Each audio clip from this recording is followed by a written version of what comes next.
This old house is of no importance in itself. It is no Longleat or Hatfield, yet it touches the main course of English history from the time of Edward the Confessor to the present day at many minute parts.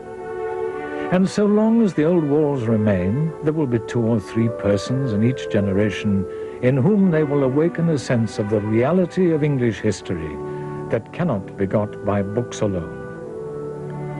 So wrote St. Louis Strachey, eminent Edwardian, about Sutton Court.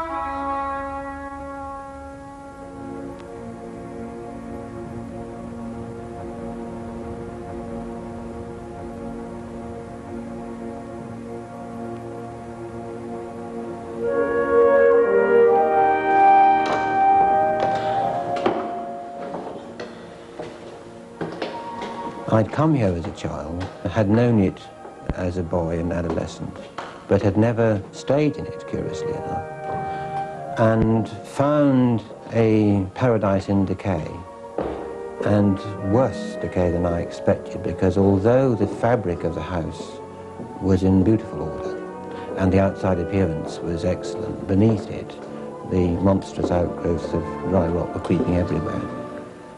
It became clear that it was suffering from what in a human being's case would be terminal cancer. So the process of renewal and restoration had to begin. Well, this bed, of course, has survived a bit better than the house. You can see from the walls here, we've done a lot of structural repair work already. Lintels have been replaced, plaster's been ripped off. And now the major work of restoration and decoration has to take place, but we're holding the conditions stable. We've stopped the wildlife from coming in through the roof up there, and this room, although in a very bad state, is now not going to get seriously worse, except for these windows. The frames are completely rotted. They are not safe. The glass will have to be replaced, and when it falls out, we don't bother to put it back in because the wood itself is so bad. So when the next phase takes place, then this is an area where a lot of new work will have to be done. But meanwhile, we're holding the position, and the structure itself is in not too bad a state.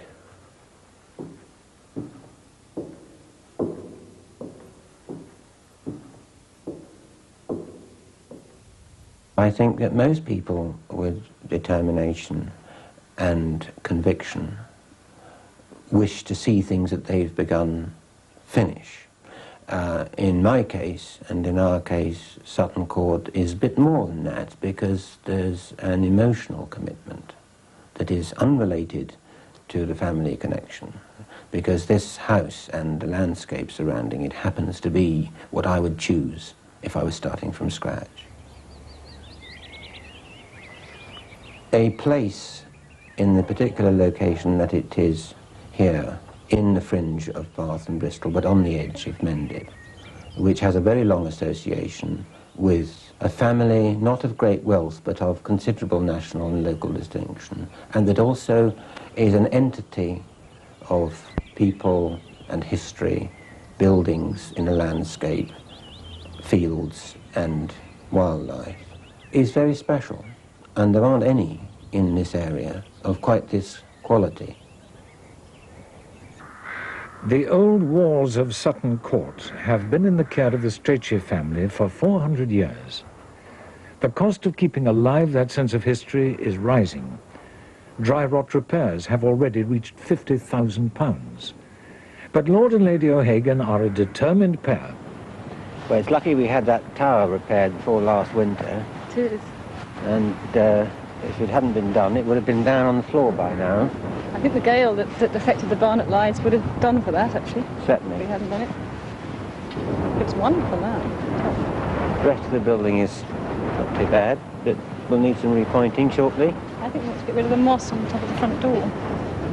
Yeah, well, if we got a grant for it, it would be wonderful, but as we've never had a penny from anybody yet, it would be a fine way of celebrating the first grant to remove the moss.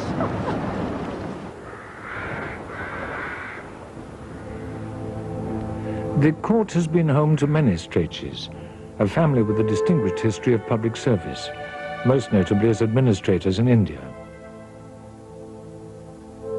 They were scientists, explorers, and skeptics, eccentric and interesting rather than conformist, friends of the famous rather than famous themselves.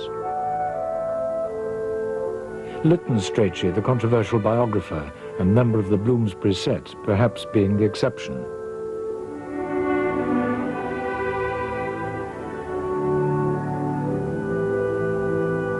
Today, the house reflects the changing fortunes of the family, a monument to survival.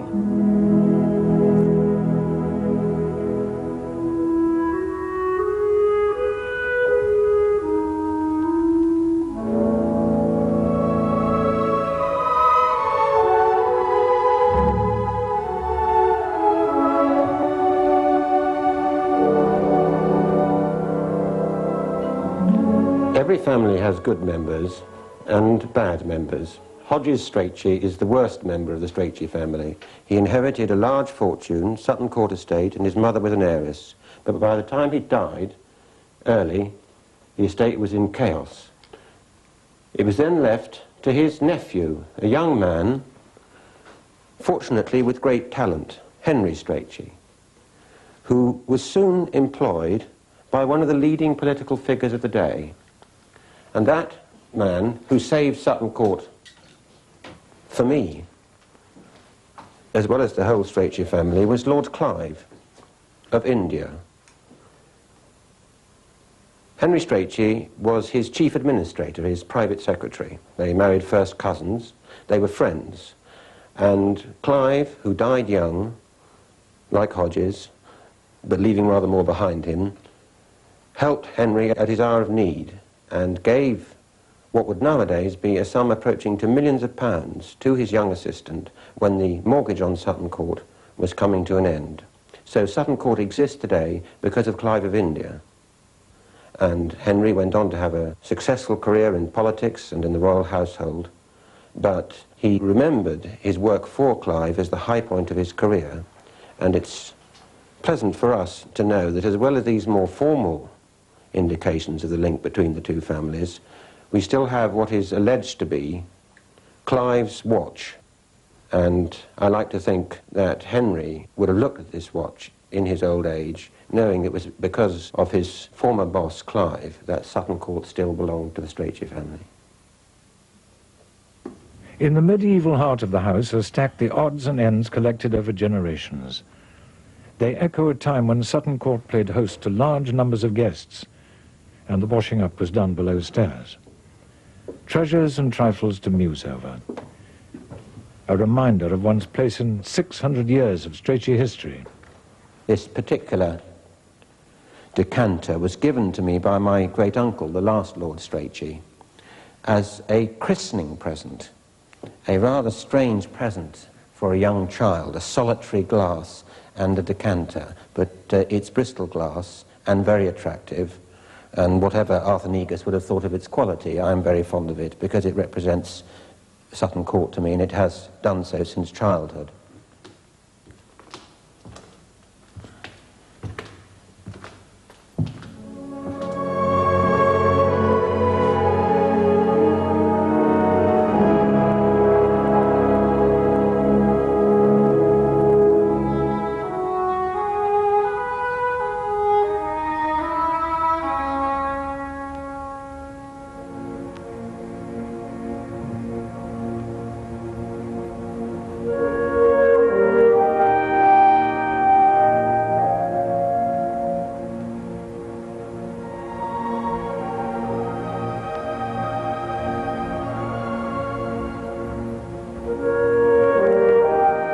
The estate has never been wealthy enough to pay members of the family to do nothing.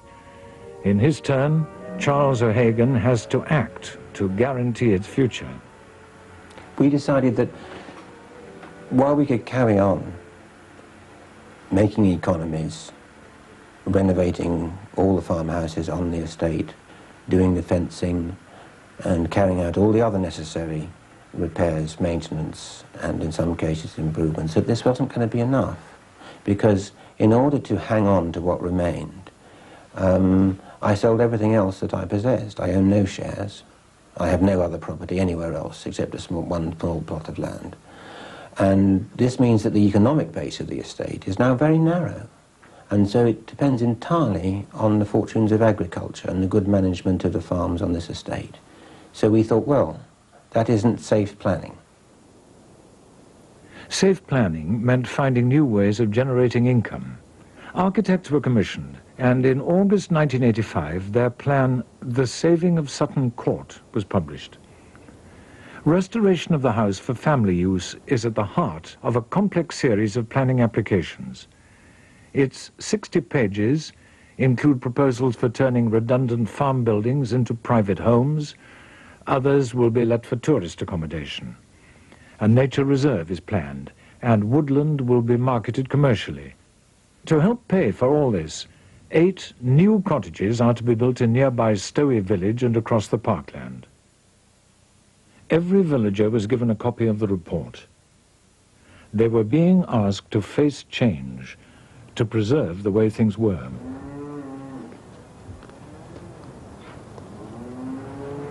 Clifford Stevens, a tenant at Folly Farm, hadn't changed anything for years. The 246 acres under his management are farmed traditionally with little mechanization. His meadowland grew without sprays, the woodland a haven for wildlife. He would retire to make way for the future.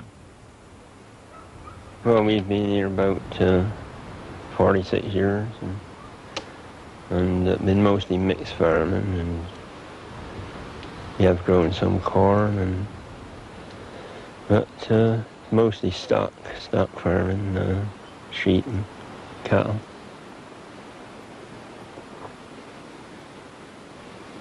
Well, it's been harder of recent years.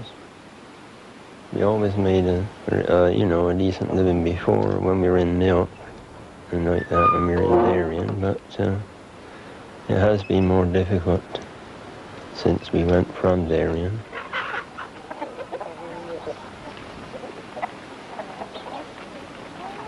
I think it was a big change for Lord O'Hagan to come into it. Well, I suppose he had a trying time, really. I suppose he did what he thought was best. In October 1985, the Planning Committee of Wansdyke District Council meets to consider applications for changes on the estate. The conversion of Sutton Court itself is approved. All the other applications are turned down. The decision was made without a site visit. But the council believe they have correctly interpreted Greenbelt policy. As disappointment looms, Charles O'Hagan feels the committee failed to grasp the spirit of the plan. We're being put in difficulties now because conservation legislation designed to maintain historic buildings and preserve the green belt is hindering somebody whose only aim is to preserve this part of the green belt and to maintain a historic house. Now that can't be right. The original aims and intentions of the people who framed the legislation didn't lead to that sort of conclusion. So as long as there is a chance of changing the course of official attitudes towards this place into what the promoters of that legislation originally intended, then we'll carry on. The O'Hagans are still living in a cottage near the court, and the council's decision is a major setback. It takes time to prepare an appeal, and time costs money when the estate is already stretched. Mary O'Hagan, expecting her first child, is not deterred. She has plans of her own for the garden. One of the nice things about a garden is that however many mistakes you make, you can always put them right. And as long as one has a nice long life, you can live to see the fruits of your labour for many, many years. It's hard to stop when you get through. You've got 2 of these clematis macropetala, which are bluebells with little white insides, which are going to grow to quite a size up here. The biggest imponderable is as to when we can really get it started, and that I can't say for obvious reasons. I hope very much that by the time I'm 65 I shall have a garden that other people might like to come and see.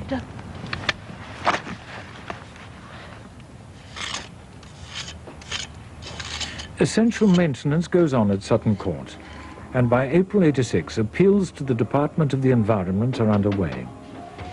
The aim is to keep the estate intact at all costs. To achieve this, there must be approval to build new houses, for only they will finance the scheme in its entirety.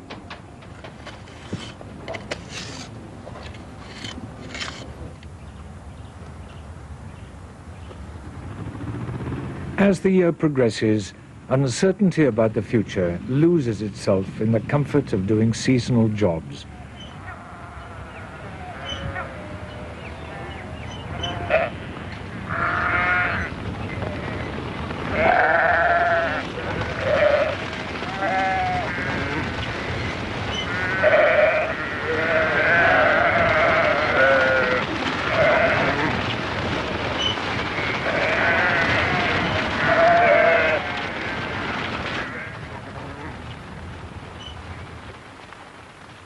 For 400 years, Sutton Court was the focus of the community. The Stracheys endowed the tiny church, and until the turn of the century, owned the entire village of Strachey. Times have changed, yet interest in the family and fate of the court remains. This year, the O'Hagans are away for the annual village barbecue, so there'll be a lot of speculation about the plan. The incomers do not welcome any development in the village they've made their own. The older folk have seen too many changes before to be upset at what might happen this time. What do you think about this development that is proposed for the court? Very ambitious. And, well, for Strachey generally. Oh, I think it's a good thing, I think. Yeah, I've only got one regret. What's that? That our villagers don't approve of them building these couple of houses here. Well, personally, I'm opposed to it. It's definitely spent a lot of money. Oh, well, I can't believe that, like because I think, well, if you're going to church, you know jolly well you've got to put something in the collection. I frequently do that. I mean, Mrs. Edgell, I mean, if sort of Susan wanted to come and live down here, for example, I mean, they could never afford the houses, could they? Little bit to put in the plate. Live away in Temple Cloud or something like that. Isn't his lordship up here today? No, he's not coming. No, I think it is in Devon during the week. Is there any space? Can I help you with some rice? Please. Yes, Community concern affects Charles O'Hagan both personally and publicly. He represents Devon in the European Parliament. So, with one thing and another, he is away a lot.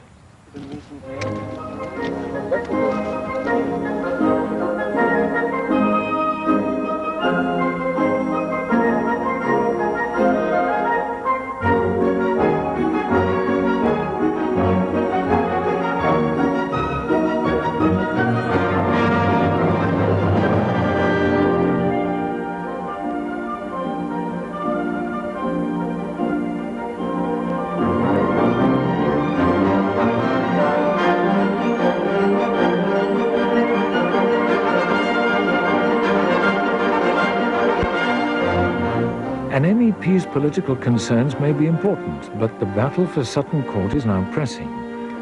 A solution, in part, presents itself when Avon Wildlife Trust show interest in Folly Farm. They want to run it as a national farming and wildlife centre. Buying the land means a public appeal, but already an anonymous donor has given £200,000 towards such a project. It's a unique site with rich pasture land holding rare flowers and undisturbed woodland, a haven for birds. But can Chris Johnson, director of the Trust, persuade Charles O'Hagan to part with it? If he does, it'll be the first step towards breaking up the estate. I think that, bearing in mind that what we'd like to do really with with the property is manage it as a working farm, Yes. but to conserve all its important wildlife habitats. I mean, just looking from here, for example, I mean, that woodland over there, the one on the skyline there, and this woodland here, what we call ancient woodland, which means that it's got its ancestry back to the last ice age. Right. And because of that, it has the most fantastic wealth of plants and animals. And having said that, I mean, this grassland too is also very rich. And people would appreciate it. I mean, they would enjoy it. I mean, like we're looking at it at a day like today, it's absolutely fantastic. And as far as the farm buildings are concerned, they've always been a problem because they're not much use for modern farming and they cost a lot to maintain. How would you look after them? First and foremost, it must stay a working farm. I mean, we don't want to destroy its atmosphere. But obviously, in order to give people some facilities and to explain what's happening and also to provide walkways and so on, we need to do quite a lot of renovation. Now, as you've already said, the buildings are in a bit of a state at the moment and they need quite a lot of work doing to them. And while we're going to do that work, we might as well do some of the redundant buildings, which obviously appreciate some of them are now redundant, and make them into things like the classroom facilities and so on. It would be interesting rather than entertaining. I mean, it won't be a sort of Stowey's answer to Alton Towers. Oh, absolutely not. The problem that the trust faces in the future is if you agree to the arrangement that we're proposing to manage the site and buy the land and farm.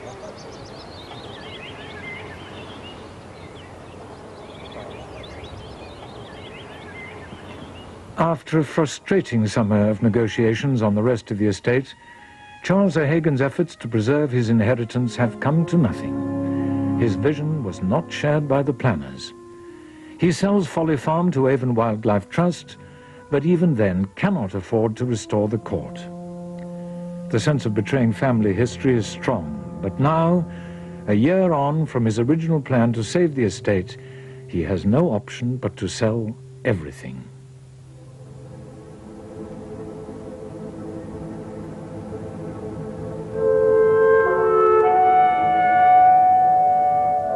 There is no modern-day Lord Clive to help this time. The house will have to be emptied of the paraphernalia of generations. Objects moved away to be restored elsewhere. The autumn months are going to be busy.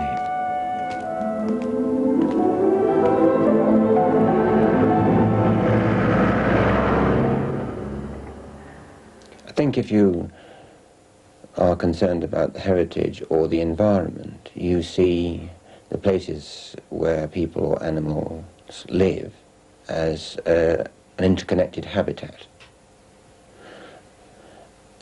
In order to give a fair picture of a long-term view of what was intended, we linked everything on the basis that this was it. This is what we were going to ask for.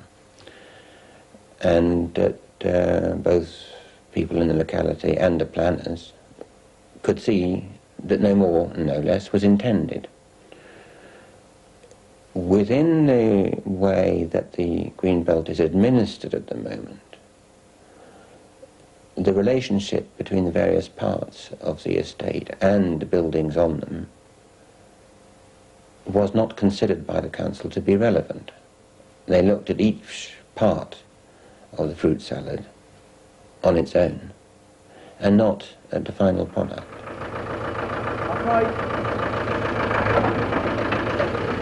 The choice, given what the district council had decided, would have been between a continuing sale, field by field, of the property and or gradually dispersing the content. Is it this Van Dyke? No, it's a Clive behind. The first alternative would have merely postponed the ultimate conclusion, and the second alternative would have destroyed the most important part of the remaining evidence of a minor but interesting family's contribution to local and national history in England and Britain. Okay, and done. I've got it, Jeff. Those two considerations made us think in the end it's better to move the family home with the family things than to disperse the family things, to keep what is at present the family home.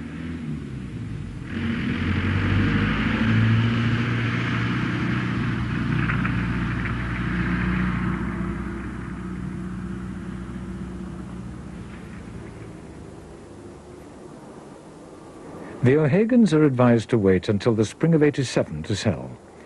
The agents are looking for over £1 million for this particular piece of England. The house awaits its fate.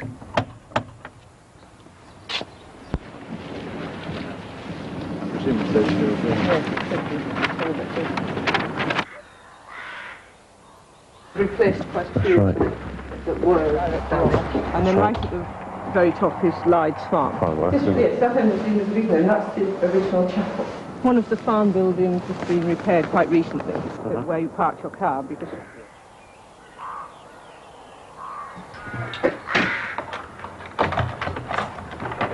Sutton Court was on the market for just 10 days. Nobody who sells anything has any right to its future, and that is my view. So I am happier that it has gone to one person than I would be if it was lingering in a state of continuing decay and decline, with part sold, part not sold, and a big question mark over its future. So I think the outcome is good. All I know is that I wish the owner of it better luck than I had with Wanstead District Council. Well, looking back is pointless unless it teaches you something. Now it is better to put all these memories and past events into a file and keep it shut, and to think about the future. And what about the future now in Devon for you and Lady O'Hagan? It's very nice to be in a place where you can walk down the street and be met with smiles. It's a very curious mixture, I think. It's very nice to know one's destination, but it's not the destination that we feel we should have been able to provide for the family. So, although we know perfectly well that we presented an impossible task for ourselves, it's still a shame that we didn't manage to do the impossible.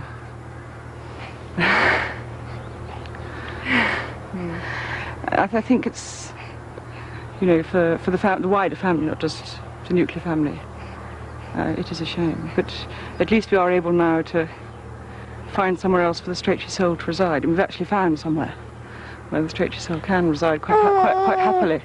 A very suitable place which will go with the pictures and the furniture and everything. So it's a bit like losing a shilling and finding sixpence, you know. It is very nice. Ooh, it's better than not having a sixpence.